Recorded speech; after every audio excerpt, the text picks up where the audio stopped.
if I'm hiring, I'm looking for someone to challenge me, to like drop some ideas, to ask me questions, and not like support me in every decision I do. In the end, I ended up doing everything myself because I found it easier, and I could keep all of the money, right? And right now, That's the big thing, right? I mean, Yeah. you can do it all yourself in probably half amount of the time, and you keep all of the money. apply to things even where you don't feel like you're ready for it, and just try it out. Yeah. And if it works out, it's great. If it doesn't, then like whatever, right? Welcome everyone to another episode of Design Diner, a podcast where we talk about design news, new tools, rebrands, and pretty much anything that's happening in the design space. As always, I'm Adam, and with me here is. Hey guys, I'm Adam, and welcome. All right, today we have few interesting, a little bit controversial topics. We don't want to get too personal, so we are like mainly going to talk about the themes of it. But I think it's going to be a very interesting episode, and we also have an interesting app update that I like that can be very very beneficial, I think, for many designers, especially the new ones. All right, so let's get into it. Awesome. We have this guy on X who I actually saw him around for a while, and I kind of liked him. His name is Nico Garcia. He's a designer. He has some previous experience, from what he says, working in large tech companies like WhatsApp and Facebook. So he's been in the game for some time, and now he's running a design agency, which is called Branding and CO. And a little interesting thing popped up where I'm not sure how it started actually. Yeah, he posted a request hiring designers, and he basically like offered them to do some free work first. It's now deleted, I think, but he basically said like, if you are willing to do some free work upfront, let's get in touch. Which I don't think like that's necessarily bad. If you're like very junior designer, you're like probably bound to do some free work at first to prove yourself a little. But it turned out to be like quite controversial, and it spun out into like this whole thing where a bunch of designers, other designers, popped up who did not get paid from him for some work. It's like very in-depth topic. I don't know if you have anything to add to this, if I like missed anything.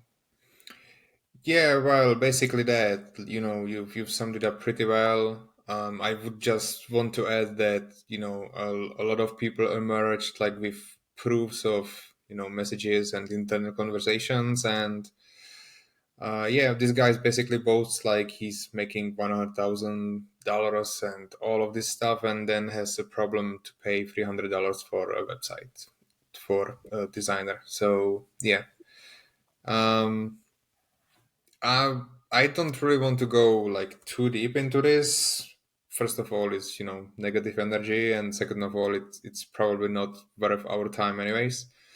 But I don't like this emerging trend, and when I say trend, like it's been more than just this guy, where you have a huge amount of following, and the client or the designer admires you and thinks you're like you have a huge follower base, so your work must be good, right? But in most of the cases, your work is pretty average, or you just suck, and you just hide behind the followers, and then the client is disappointed, and then you bait juniors and all of this. I really, really hate it, and I just want to say it out loud that followers doesn't equal quality work. And in most cases, it's on the contrary. It's the few guys on X that have like 600 followers who do killer work, barely posts or barely bait, and those are those you should be looking for. But yeah, what do you think about the designers doing free work? Where we've started this. So, what's your Yeah, opinion on this? yeah. I think if you run a large enough agency, you should pay people even for like testing tasks or like assignments. Like make it a small fee, but make the assignment easy enough so they can do it in a short time, and they then pay them some very basic sum at least, so it's not free work. And make sure to what I would do is first to have an intro with the people. I'm trying to hire myself right now, and what I do every time is I message someone, we talk for a little bit, and when I think we could potentially work together, I invite them on a call. And if I on the call, if I think we could take this even further, then I assign them the test task, and I try to pay for it. If the person is like very like I'm like really not sure at that point if we could work out, I offer a free test task because honestly at this point I cannot afford it myself. But if I ran a large enough studio, like a lot of people on Exclaim, where they are claiming to earn thousands of dollars, hundreds of thousands of dollars every month, then I don't see a reason why you would not pay a person $50, like, right, for a task like this. So from the point of the person, from the point of like a large studio, I think you should pay designers uh like this, but honestly, if I was a junior designer, I would do free work like this. I don't see an issue with that. Okay, I might put you up on the stand here a Mhm, little. absolutely. So why are you even doing the task, right? When you see the guy, if the guy has a portfolio or you like their work, so why do you need to do the task? Why not just do I don't know, a test project where you agree to some basic salary, I don't know, 2K, whatever it is, and then like see if it works on the real stuff. Yeah, honestly, I'm at a position where I'm looking mostly for junior designers, Okay. because with my pricing right now, I cannot afford to hire anyone senior. Um, I'm hoping to in the future, but right now I'm like looking for junior help, some junior help, and I have gotten burned by people's portfolios in the past, where I reached out to several designers. They had really nice portfolios, so we did we did like a real project together, and the work they submitted was like way below what was in their portfolio. Uh, and when I assign a task like this, I can kind of at least test it. That's like my philosophy. Maybe it's not a great approach. I'm very new to hiring, but that's the way I'm doing it currently. Okay. All right. So how long is the task? It should be, for an experienced designer, it should be under an hour. It's like, for Oh, example, if it's a logo designer, I try to do like, make a simple logo and make like super simple presentation that represents like the way that you would normally present it, but don't put like too much effort into it. I just want to get the vibe of how you do it. okay. If it's a web designer, I do like a section, like a hero section. All right. That sounds cool. I mean, that there's no harm in that. I think, as long as it's like a day or so, it's totally fine by my standards. I would probably still pay them a little, but Mhm. yeah, I totally get it. Like you're not in the position, you're not making, tens of thousands of dollars each month. Like you're probably under 30K. So yeah, Yeah. totally doable. Yeah. Um, Sorry. Yeah. no, no, no, go on, go on. what I what I feel like also, or what I try to mention is if the task is for free, if it's not paid, I really try to like emphasize it's your work. You can post it wherever you want. So even if it doesn't work out, you can still post it to your portfolio at least. Right, right. What I noticed here with the person on X is that they were like hiring the people to do real client work for free, Yeah, or like work that very they cheap. then posted on their portfolio, which is like, you know, what the hell? And I then feel like. he claimed their work. Like I saw a post that a person did a Framer website or whatever it is, and it was in the Framer challenge submission, and he was taking the work from the template, Oh, the money from the template, and didn't even pay her. So yeah, let's just not comment on that. I think yeah. most of the people can like make their own opinion about all of this. But yeah, I would like to emphasize the free work and free work for on real projects. I would absolutely, in 90% of cases, not do a free work on a Mhm. project, on a real client project or a real product for the company. Because most of the time it just doesn't make sense. I've done this in the past and it worked out for me. And I signed the client for like 3 months. Everyone was happy. And So it really depends on the vibe you're getting. But I think generally doing free work on a real stuff isn't a good thing, right? Because most of the time you will probably get burned or not hear from anyone. You just did something free. And most companies, it's sad, but most companies do this and build their product this way. So they just sift through a lot of juniors and just keep building the product. And, after a week, you just pick a new one and never message them again. But what I would like to say is that doing free work is absolutely fine.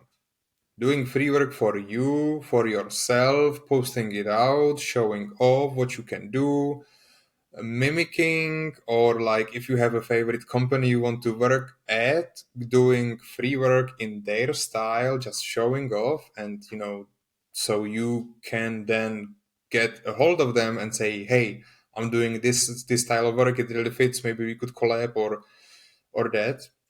So doing free work for you and yourself is totally fine. Doing Hmm. free work for someone else is most of the time 50-50. I mean, yes, sometimes you do it. I've done so in the past. It worked out. I didn't really have a bad experience with it, but I know a lot of people who did have a bad experience doing free work, and then you just get frustrated because it's like your sixth free work, you're burning hours and days, and you're without money, without any interviews, without anything. So yeah, people should really like differentiate in this. If you want to get better, just do free work in your own time for yourself. But when it comes to these big guys, especially if they make thousands of dollars monthly, the work should be paid. Even if it's like $400 or like 250 for the day, even if it's that, it's still good to pay the person.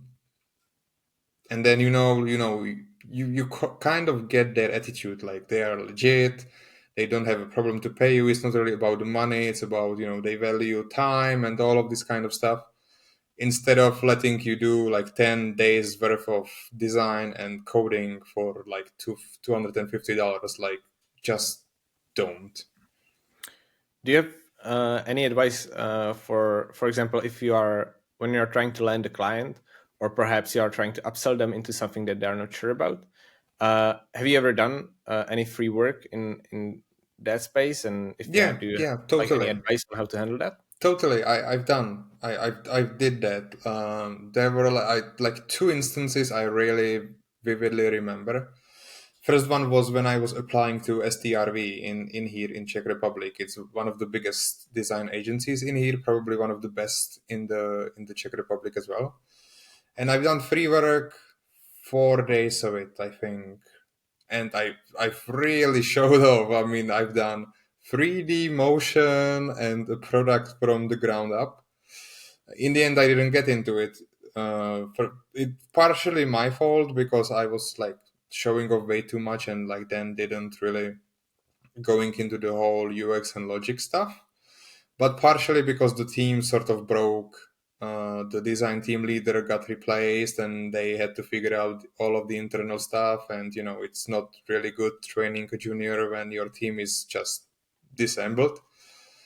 So, but I don't regret it. I go to the events, I know all of the people, and very likely if I want to, like, if nothing works out, I have the number for the recruit lady, and I'm in contact of a lot of people on LinkedIn. So I just call someone, ask about the job, and probably get it at this point because I've grown a lot. So I don't regret that at all. It's great for networking and stuff, and it was again one of the biggest agencies, and I really really really really wanted to work there. Mm. And then second time, I actually landed the client through that because the client asked me for a free work, and I said I don't do free work, but I was curious what the task was, and it turned out the task was like some simple LinkedIn ad poster. And I haven't done 3D in a while, so I was like, yeah, I'll do like custom 3D for the client in an hour. I've just timed myself, 1 to 2 hours, I think. And then the client ditched me for 2 weeks. So I was like, well, fuck it, it happened. But then they got back and they were like, we're not sure if this is too simple, dumb, or just genius. Could you like do more? And I'm like, so I watermarked it a lot, like dropped the quality to like 50 and showed them so they can't really use it anywhere because it was very fishy. But in the end, I've landed them for like 3 to 4 months, and we had to cancel it because someone from the marketing left, and then they couldn't really afford me anymore. But we're still in touch. So again, no regrets there, and it was like an hour or two of my work. So yeah, I'm stretching this a little. But to the advice, it's a lot about vibe, what you're getting from the guy, and you shouldn't be blindsided by who the person is, and stand up a little. Nobody wants to work with a fan. If I'm hiring, I'm looking for someone to challenge me, to like drop some ideas, to ask me questions, and not like support me in every decision I do. I need someone to challenge me, so not a fan or like a fangirl. But it really depends on what you're applying to.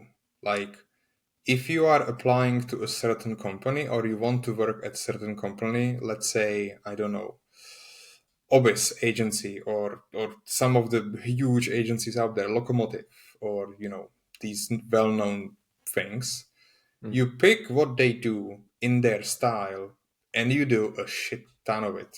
You follow them on every social, you comment under every post, and you post your work until you get noticed.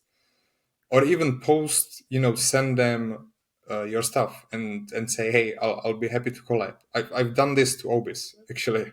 I follow them everywhere. I bought every course. I'm on the radar.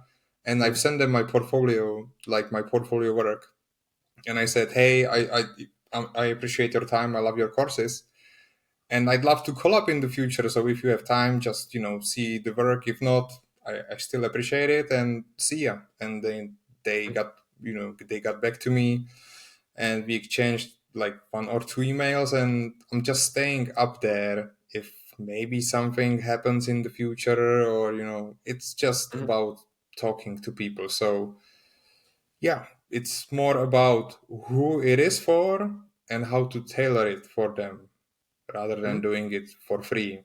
Just think about it like upskilling. Yeah, I'm kind of curious at the STRV you mentioned before. Yeah. Because 3 days of work, that's like a lot of work. How many interview rounds did you do before you started working? 4. All right, that's like a lot though. So you Yeah. were like in the final picks, right? Yeah. It was one before the final.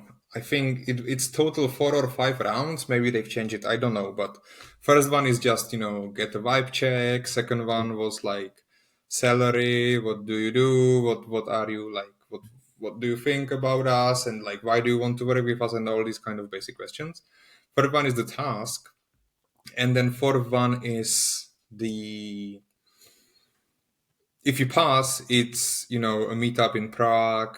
Just get off like personal vibe check and like get the contract on, and hey, you're in. But to their defense, they, after the final project, when they rejected me, they offered me a free 1 hour consultation on it.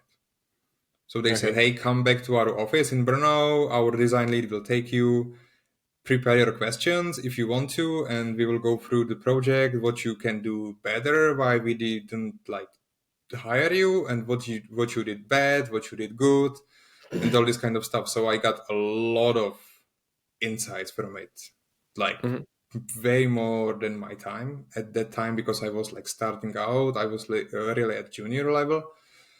And the advice I got from there, like just talking from, funnily enough, his name is Adam as well. So it was great. I mean, I got a lot of advice, and I saw like I've done custom icons for them and custom 3D and everything. And they were like, we love this attitude, and you have tons of potential, but we need a tiny bit like slow down, not so dribble eye candy-ish. We need like to see that you can handle the project, which at the time I probably could, but not without the heavy supervision. Gotcha. I would say like also when you do free work, a lot of times it's about, like you said, it's not like also about the work directly, but it's also about the way you present it. I think to certain people it matters more, to certain less. Perhaps Totally, like if you're in a company where you totally. have a project manager, you have a senior above you, Yes. uh, maybe it does not matter that much. But if you're going to work with a freelancer, for example, or like very small studio, it probably matters a lot to them. So yeah, there's like different angles to it. Uh, for just today, I actually did some free work for a potential client who is like, we did the initial quote, and they asked me to like look at their current Figma file. They had like a lot of presentations and white papers, stuff like that, and they just asked me to, they asked me basically, we want to do a landing page, and then we want you to take a look at the Figma file and create some components from this, so that we can create the documents easier in the future. And while I was browsing the file, I noticed that it's not very high quality designs because they did it themselves. So I just quickly created like two versions of the documents they had there, redesigned, and I sent it to them. And I was like, we can, here's the quote for the Figma, but we could also take it to next level. We could, while you're upgrading the site, we could also upgrade the rest of the assets so that it matches. And here's how it could potentially look like, because they initially hired me for the page. They just knew I do landing pages, so I wanted to like prove that I can actually do this. So I sent them like two of the papers, which I put together under an hour very quickly. And they were like super happy about it. And we are probably like gonna do more work in that space as well. So I think it can be also good for like clients that you are already working with, but maybe they're like not sure if you can do something that you're not directly presenting. Yeah, totally. But I think it's a little different with us because we can do it quickly, right? You've mentioned an hour or so, but most of juniors take like 8 to That's 16 true. hours to do the same thing because they don't really have that much experience or like, I don't know, pulling from memory and doing all of this research before it, which is not bad, but it's okay if it's one client. It's bad if you do a week or a whole 2 week of it, right? That's just not Yeah. really it. I think in the end, it really like we discussed before, it comes down to the vibes, and if the person like gives you just a short task, perhaps after some chat, or if it's like a large piece of client work, or like it's kind of like misleading. Yeah, Then yeah. then yeah, it's I would not do that. Sadly, I think we can very nicely go to the next topic from this, which is how to actually choose your career path and like what to do in this very complicated world, right? So I got a message on LinkedIn from I can't probably pronounce it correctly. Simran, Sim. Yeah, Yeah, let's go with I that. And she asked about uh, I'm gonna put it regarding up. design jobs. Yeah, suggest a path for UX. It's confusing, which I totally get, right? And I've answered that you shouldn't really do UX or like specialize in just one field these days, and you just want to be a generalist. And then she was like, "Yeah, art director is the path. So what's next thing I should build after Figma?" Mm. So I'll let you take this, and then we'll discuss like your point of view on this. Okay, so what's the question? What The career path should you what's the choose? next thing I should build after Figma if I want to be an art director or like Oh, whatever it is? all right. Like after Figma, I don't know. So this is like a little bit confusing to me because he asks about She. UX, right? Sorry, she. I have like a very zoomed All out so good. I can see. All right. So she asked about the UX and then Figma. I feel like you can do a lot of stuff in Figma, not just like UX. But if we are like discussing what programs to learn, what career path to take, I think you know you can. I would pick like a broad field and then try to learn the tools within it. So if you want to be a web designer, I would like, pick Figma and Framer, for example. If you want to be a 3D like design, or like if you want to design super impressive 3D sites, pick Blender or something. I'm not a 3D designer, so I don't really know what's the hype right now. Um, I would just like try and see what I care about, what I enjoy doing, and I generally would try to go in that direction. But for me personally, I also know that it changes a lot, so I'm probably not the best person to ask here. Uh, but that's what I always try to do. I try to see what I sort of like, what I care about, and then try to move generally in that direction. Sometimes I find that I like it and I want to dig in more. Sometimes I find, like for example, when I try to learn Blender, that is just way too exhausting for me, and I probably don't have that kind of drive to do it. Or like in the end, I found that I'm not probably that interested in it to actually continue with it, so I switched to something else. But yeah, that's my take on it. Yeah, so I haven't done this in a while, so I've started browsing on LinkedIn on some jobs. Mhm. Gosh, they are written by AI a lot. It's just sad.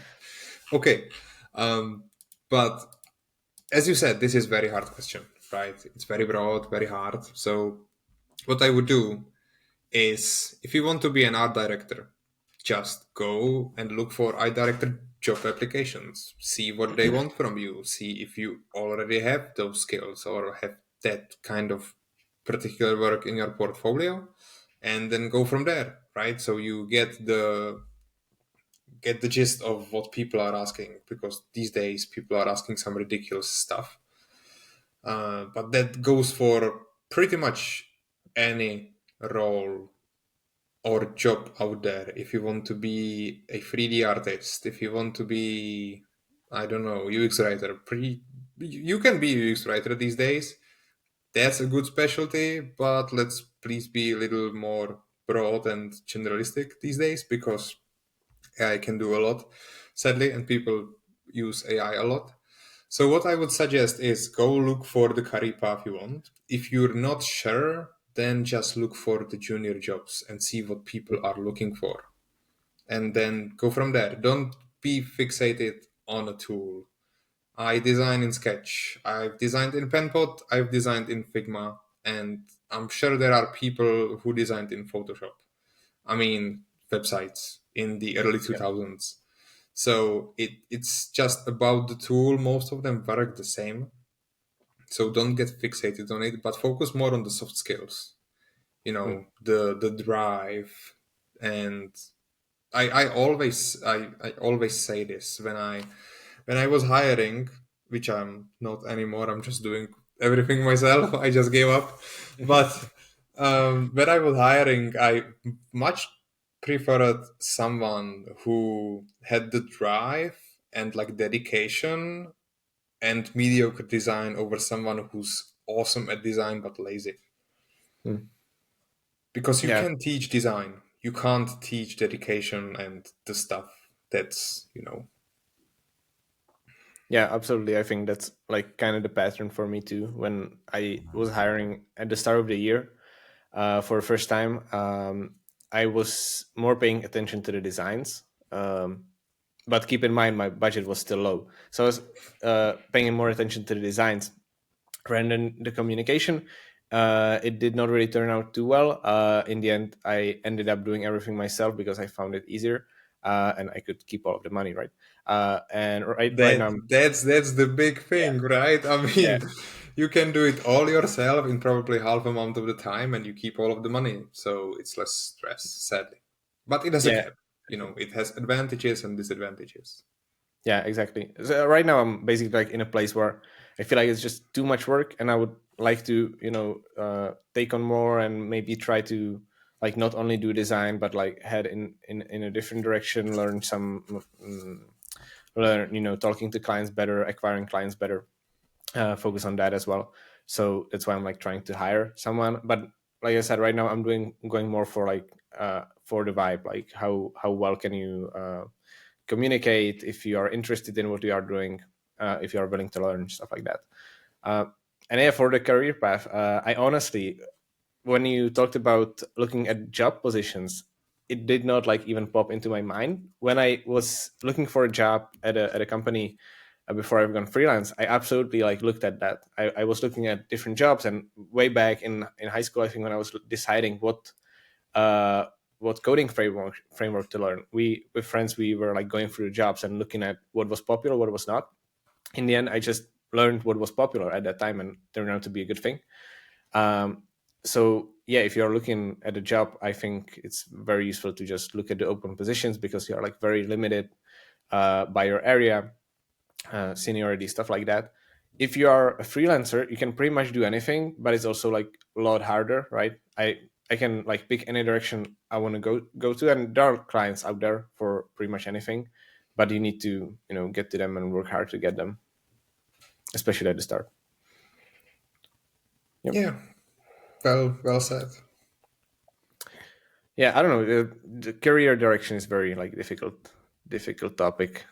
Um, it's, you know, Especially these days. I mean, it's still hard for juniors, and in my opinion, it's just about the time where it's very hard to enter the field. It always has been, but with the AI and how everyone is, like, which direction everyone is going to, it's super hard to go into this field without drive and dedication and like working 24/7, 7 days a week.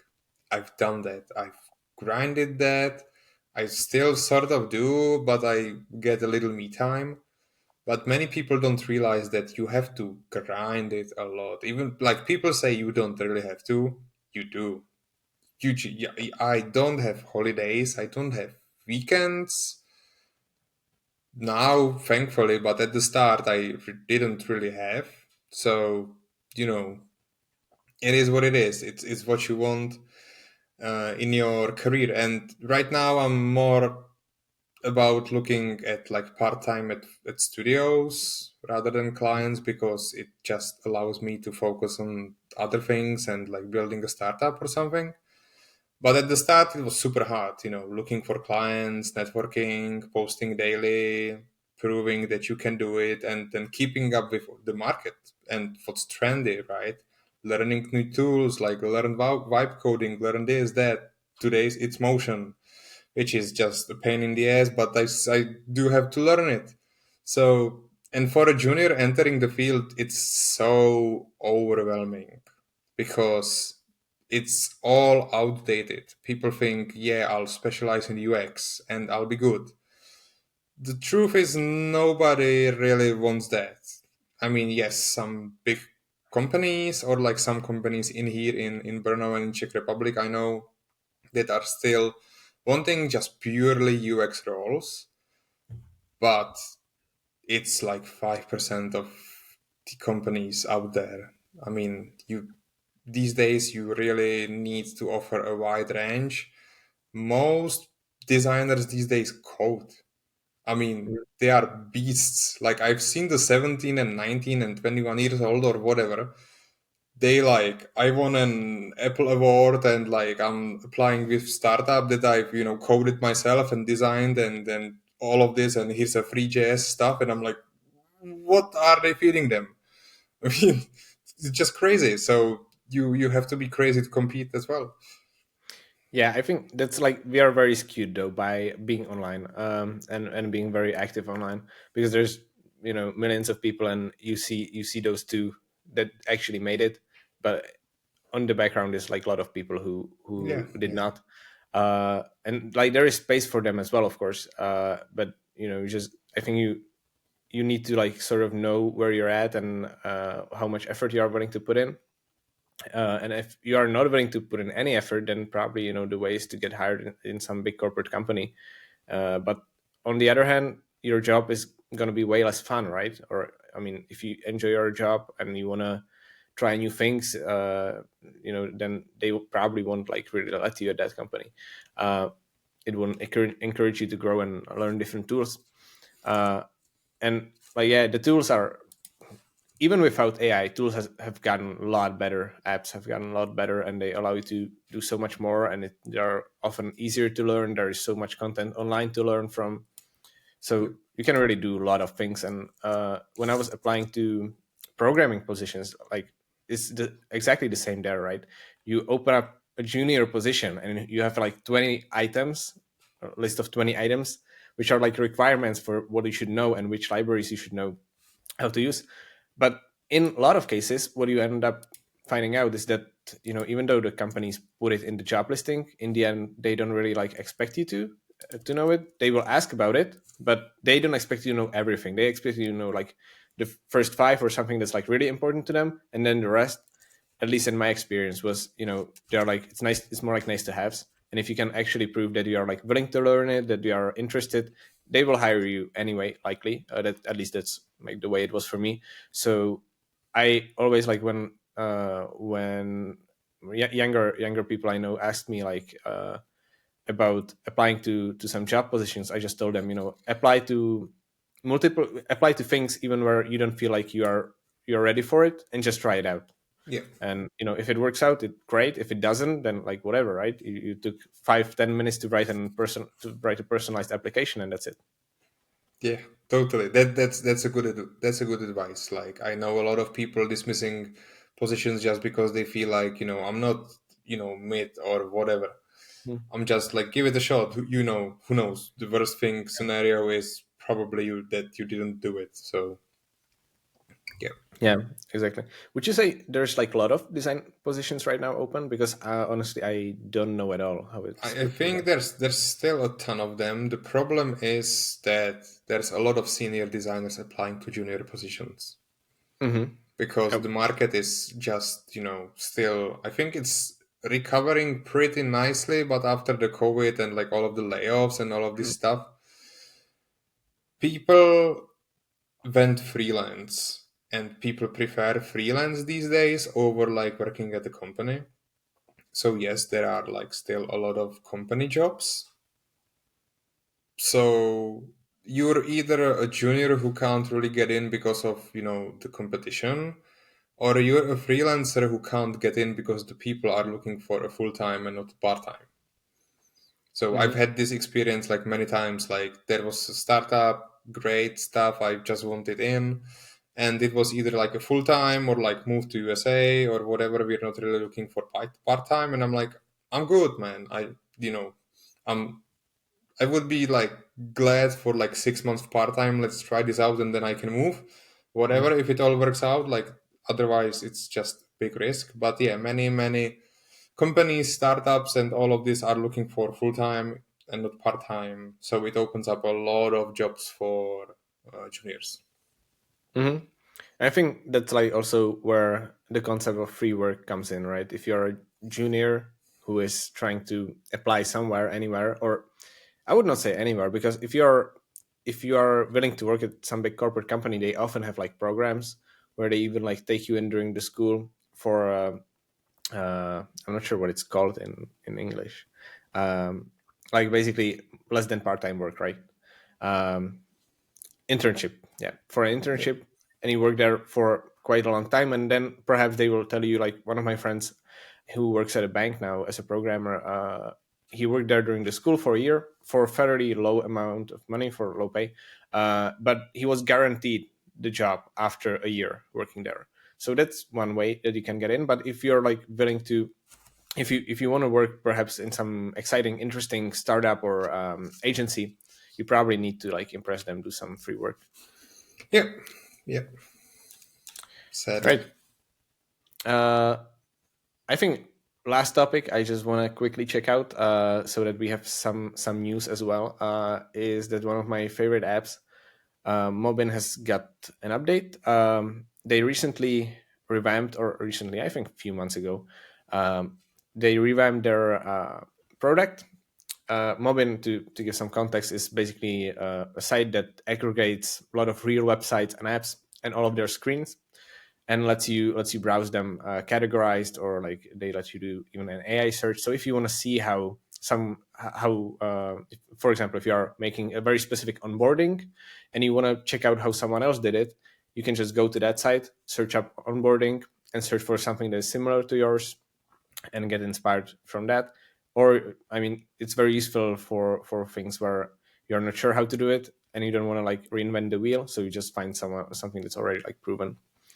And they revamped the product. They deprecated Android apps. They used to have like both iOS and Android. Now it's just iOS.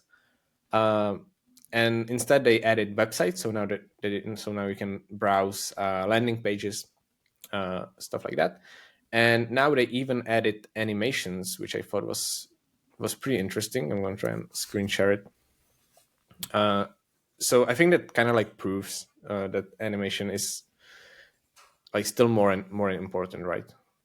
I don't know if you feel the same way or. Yeah, totally. And it adds way more value to the product again, and it makes sense because it's all connected, right? So I'm not sure how they do it, if it's like all hands-on work, you pay people to add all of these, manually.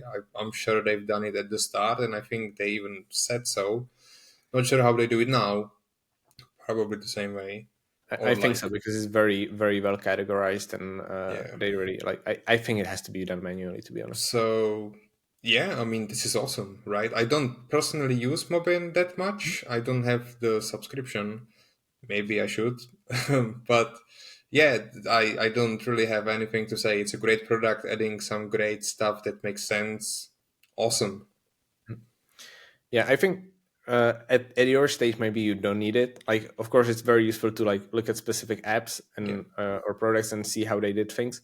But I think you're at a stage where most of this stuff, and when you need to search it up, you probably know which apps are famous for certain things, or you like have an idea. Yeah, but I still do it. Like when a project comes in, I always ask about the competitors and download the apps and go through them and screenshot every screen and like compare it and what to do good, what they did good, what doesn't really work. Most of them are shit. It is what it is. Um, but they work. That's the important thing, even if the UI isn't pretty, people and millions of people are still using it. So who am I to say what is bad and what is good? So and that's most of the time the truth, right? Like I've screenshotted a lot of apps and deleted a lot of apps from my phone, and like a lot of them don't really look good, but people are using them. So I mean, yeah. Yeah, I for this websites, for example, I just used that recently because I needed to create a mood board for a client, and I wanted to showcase some specific UI things, so like a header, for example. Uh, and if you go to like a Dribble, you don't really have a real work there. You mostly have concepts. Yeah. And I wanted to showcase something more practical, especially since it was like a B2B website. So this was like perfect for it. I've gone through different sections. I found a B2B website that was that was kind of similar to what I wanted, and I used that. You can absolutely do it manually, but this is like a time saver, I would say. So for you, for example, you wouldn't need to download each app. You could just look it up here. But also, if it's like very niche, they won't have it on there. So it really depends on what you are doing. Yeah. Yeah. Totally. This looks very cool. Okay. All right. So I don't know if you have anything to add to the topics today. I think we've gone through pretty much all of it. Yeah, Even I pretty think that. we went a little over.